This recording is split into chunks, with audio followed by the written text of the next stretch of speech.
Well, it was time to make this video. It's been a little over a week now since Trump was inaugurated and is returned to power in the United States of America, which is may not be a democracy anymore. And also we're going to be talking about in this video here because I did everything I could to avoid having to see Trump that inauguration Monday. I was on the Pine Barrens and I looked at my phone and I wanted to make sure that when I got in front of a TV that this wouldn't be going on. But unfortunately for me, it was going on well into the evening because they had the parade. And right off the bat, I want to say that Donald Trump, even that, he already started doing stuff to really upset me, even during the inaugural parade. So this is the inaugural parade here, and you'll see here, there's Trump, and those are the families of the hostages that were taken in Israel. And you can see Donald Trump there being introduced there. There's J.D. Vance, all right? And there's Hamburglar. I'm sorry if I say it. But when they introduce him, and then he starts speaking in front of these people, and he starts bringing up pardoning, he refers to the people who were arrested on January 6th, the insurrectionists, as hostages. So we're going to listen to part of this speech here. Not too much, because it's just rambling and absolutely crazy.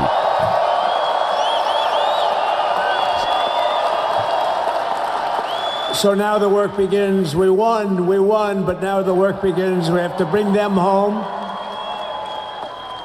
And tonight I'm going to be signing on the J6 hostages. There he goes. Pardons. He compares them to the actual hostages taken in Israel, to the January 6th insurrectionists, the people who stormed the Capitol. He compares them to that. Right off the bat, right, literally the first thing out of his freaking mouth at this inaugural parade is that. That's the first thing out of his freaking mouth. And that should upset everybody. Everybody the people standing there. Imagine how they must feel. This guy's clapping. I don't think she's clapping. No, she's there all clapping. But also look at how much weight he's gained, all right? I mean, he is going to be the heaviest president we ever had. All right, and as soon as I leave, I'm going to the Oval Office, and we'll be signing pardons for a lot of people. A lot of people. They're criminals, man, the people who stormed the Capitol. January 6th insurrection. Remember that? Remember that? How they stormed the Capitol trying to overthrow an election? Remember that? All right? So it's pretty obvious he supported the whole thing. And somehow he returns to power as the president. Somehow that happens. Somehow that happens. Somebody with no respect for how our process works is our president again. All right? That's unbelievable. It really is. And thank you to Steve Witkoff. He's a great guy. He's a friend of mine. He's been a very successful man. He's a great negotiator. He's a wonderful guy. People love him. And he's got a tremendous power of persuasion. And that's what we need. It gets worse, though. And to the former hostages with us today, welcome. And welcome home. Some of the folks are former hostages. Not a good situation. The three young ladies that came home. So he's comparing them to the people who stormed the Capitol, who were arrested and are in jail for what they did, which is where they should be.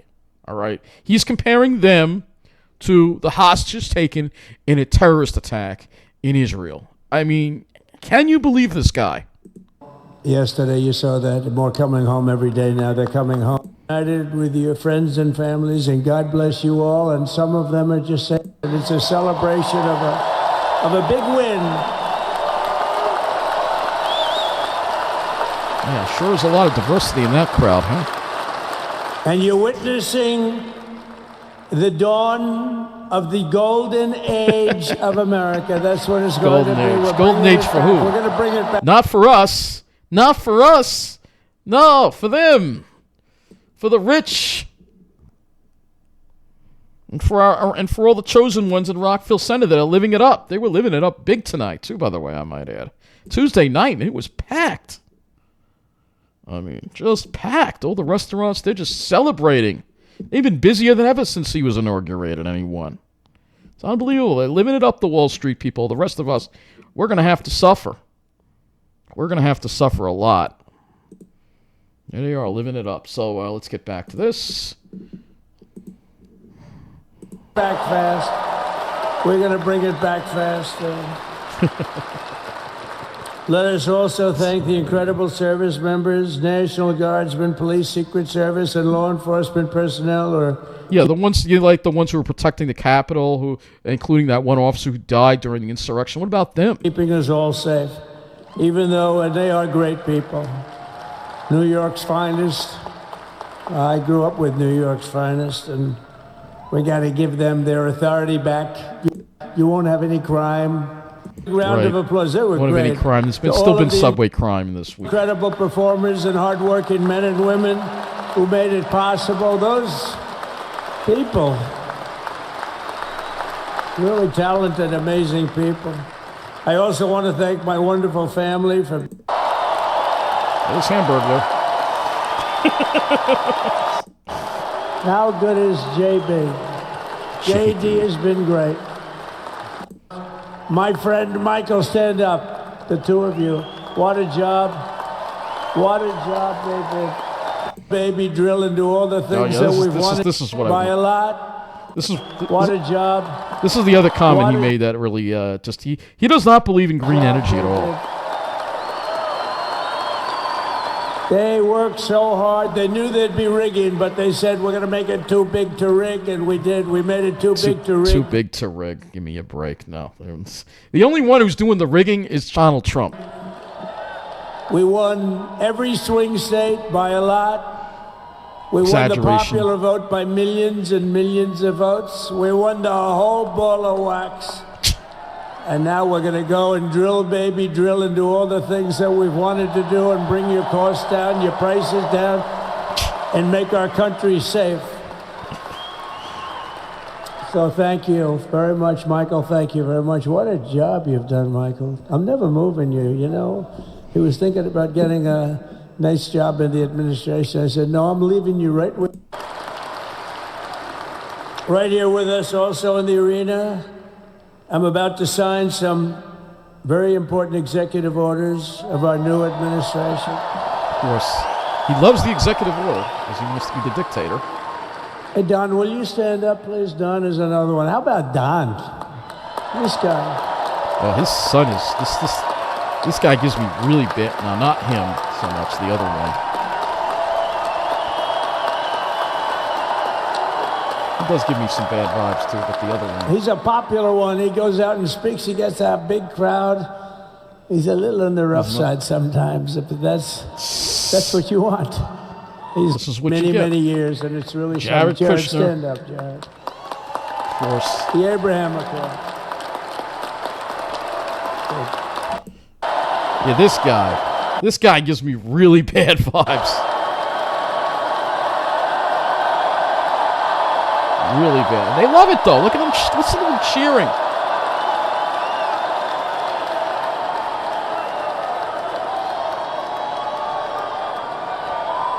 Thank you. Typical, like Wolf of Wall Street. I mean, it's just, it's so obvious.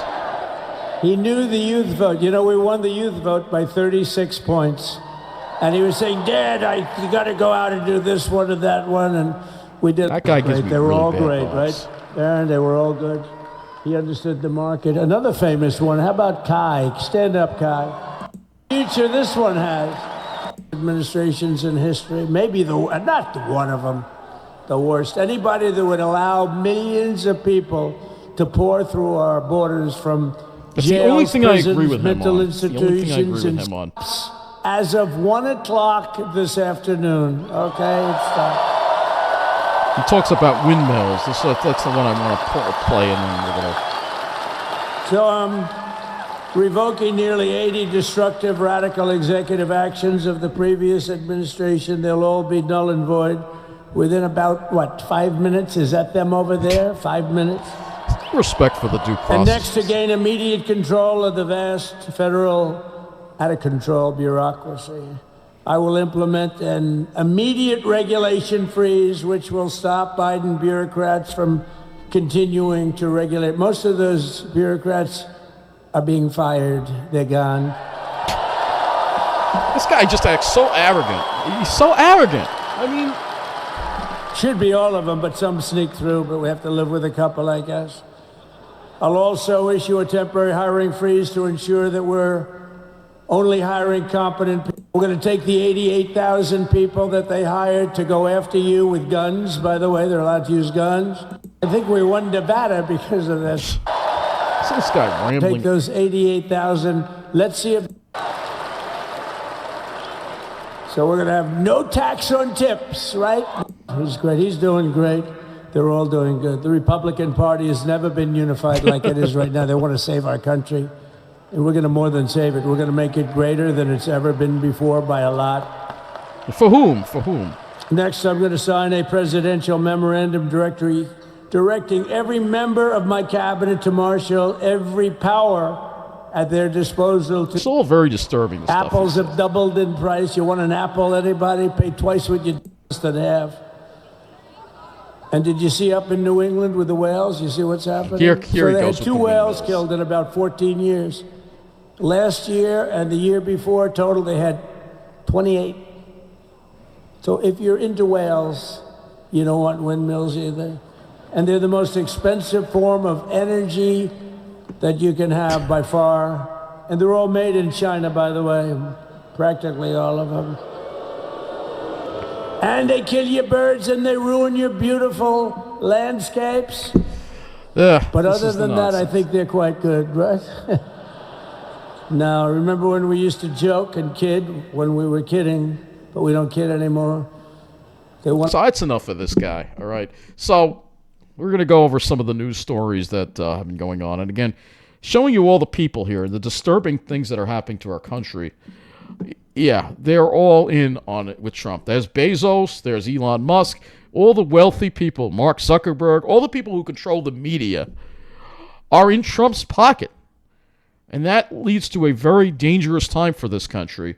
And if you like democracy and you like freedom, well, you know, you want to speak up against Trump, well, if you work in the media, you're going to be fired probably. It's happening to people. People are being fired right now just because they don't like Trump. And then we've got to talk about Dr. Evil here, Elon Musk. All right? This guy's a creep, Zuckerberg, too. You look, he's checking out Bezos' wife, too. Where are your eyes, man? But anyway, yeah, there's Elon Musk. Elon Musk, yeah. We'll get to him now. You know, the Nazi. The Nazi. He is the Nazi salute. There he is. And this man is involved with DOGE, Department of Governmental Efficiency. And Trump's right-hand man, almost somebody he's really playing the role of Dr. Evil. You see, we're in an Austin Powers movie here. He's the Dr. Evil. He's the one who's actually making up all the things, the one who's actually controlling things. Trump is just a fat bastard, is what he is. All right? So this is what we have here. A Nazi salute. This guy claims it wasn't a Nazi salute. I don't believe that for 1 minute. And honestly, Trump should just get rid of Elon Musk. Elon Musk is evil. He is evil. Let's talk about Elon Musk. Because he said something else here. Faces criticism for encouraged Germans to move beyond past guilt. So he wants people to forget about the Holocaust. So fresh off a controversy over a gesture many saw as a Nazi salute, tech billionaire Elon Musk appeared virtually at a campaign event for a far-right German political party on Saturday, where he urged listeners not to be ashamed of their country's history. This man is a Nazi. This man is a Nazi, and he's involved in our government. Him and the super rich, we're entering an oligarchy where the super rich control everything, and they're only going to look out for their own kind. And the rest of us, We are going to suffer like we've never suffered before. Let's talk about all the executive orders that Trump has been doing here. All these executive orders. Just today, he tried to freeze programs, like programs for schools, Meals on Wheels, programs for housing, programs even I rely on. He tried to freeze the funding for that. All right? This is the kind of danger we are in. He is acting like a dictator. All of the executive orders Trump has signed after 1 week in office. Take a look at all these. Unleashing American energy. I'm not going to go through all these. Declaring a national energy emergency so he can just drill wherever he wants. Look at all this stuff. Defending women from, he's against, he only believes in two. He's against LGBTQ rights, all right? Indicating DEI programs. Look at all this stuff. You can read it. I'll put it in the link below. And the thing is, a lot of these executive orders are not even constitutional. Talking about birthright citizenship, ending birthright citizenship. He's trying to end birthright citizenship. That is in the United States Constitution. The president does not have the power to do that. But he does. He does. And who is stopping him? Who is stopping him? I don't even see Democrats. I don't see anyone stopping him. What about firing all these independent inspector generals? It's a threat to democracy. He doesn't have the power to do that either. And he's doing it anyway. So like I said, are we living in a democracy or are we now living in a dictatorship / oligarchy? Sure seems like we're living in the latter. It sure seems like we're living in the latter. All right, so lastly, let's talk about what's going on in the news in our area. Obviously, the media is talking about migrant gangs arrested, and that's the only thing I agree with Donald Trump on, is that we need to get these illegals out, particularly the ones who are dangerous. I do agree with him on that, and it should be done. All right, it should be done. They should be deported. All right, I don't feel sorry for people who broke into the country illegally. I don't. All right, I don't feel sorry. We need to take our citizens first. That's why Trump got elected, because Joe Biden and Kamala Harris failed on the border. And because they failed on the border, and because they failed to get their campaign and get the right message across, we're stuck with people like Trump and Elon Musk and all these dictators, all these wannabe dictators. That's what we're stuck with, because they couldn't secure the border. So it's not like I'm just blaming Donald Trump here on this, or Elon Musk, or the Republican Party, or whatever, all right? Because Joe Biden screwed up. Kamala Harris screwed up. But even with that,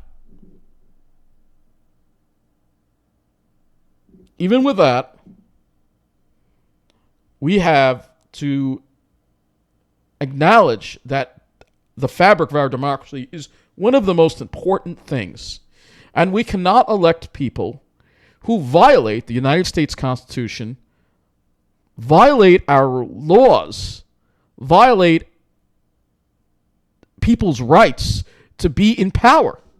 And we've done exactly that. And honestly, I know why people voted for Trump, because they were disgusted with all these issues with immigration, but it still, to me, doesn't come before the preservation of our democracy. Nothing comes before that, all right? And it's really unfortunate. And I think America, you have a lot. You need to look in the mirror and think about what you've done, and think about the consequences of it, because now we are all going to suffer the consequences of that. And the inequality is only going to get worse. They're going to live it up like they've never lived it up before. All the Wall Street people, all the chosen ones. Well, the rest of us, like me, have to go and live in places like where the lights don't work and where you can't see where you're walking. Well, the inequality is going to get tremendously worse in this country. But that is, of course, if we don't fight back. And honestly, I'm urging you to fight back. First of all, contact your elected officials and tell them your displeasure over how Trump is abusing his power. His own party needs to put him. Right now, there are no guardrails. He can do whatever he wants to do. That's the problem we have right now. He is treating the Constitution like toilet paper. And Elon Musk is going to literally take money from people and give it to the rich. Tax cuts for the rich. They're going to do whatever they want to do, and we're going to deal with the cuts. We're going to deal with the cuts. We're going to deal with that unless we stand up and fight this. And if I got to be careful with what I say here. But January 6th, what Trump did that day was reprehensible. And that alone should be reason enough for him never to be president, never to be in any political office, and really should be sitting in prison instead of in the White House. Right? That right there is enough. But the fact that our democracy is at stake may need some radical intervention. And honestly, if making phone calls isn't enough, we're going to need to start protesting in the Capitol and make protests that make January 6th look like a picnic. All right? We may have to take back our country with force. It may have to be that way. Or our country may break up, and the states that are democratically run in the Northeast and on the West Coast may have to join Canada and become part of Canada. That is another possibility, civil war. But all these possibilities are very bad. And honestly, I don't know if this country is going to survive, especially because of the way people are about this. I don't see people being alarmed about what's going on. People seem to be just ignoring it. They seem to be just drinking the orange man juice and thinking everything's going to be fine, when I know it's not going to be fine. And my advice to everybody in this country, all the things you love about this country, enjoy them right now while you still can. Because a lot of us may be forced to leave the country to go to Canada or Europe or some other country to survive, because Trump will make our lives unbearable. All right? Think of what Putin has done to Russia. Well, Trump is just like that. All right? And we may get into more wars. There's going to be a lot of suffering unless we stand up to the tyranny. This isn't about being a Republican or being a Democrat. All right? This is about understanding how the rule of law works in this country. Donald Trump, Elon Musk, and company don't respect any of that. They want total control. And it's up to us to fight back and take back our country.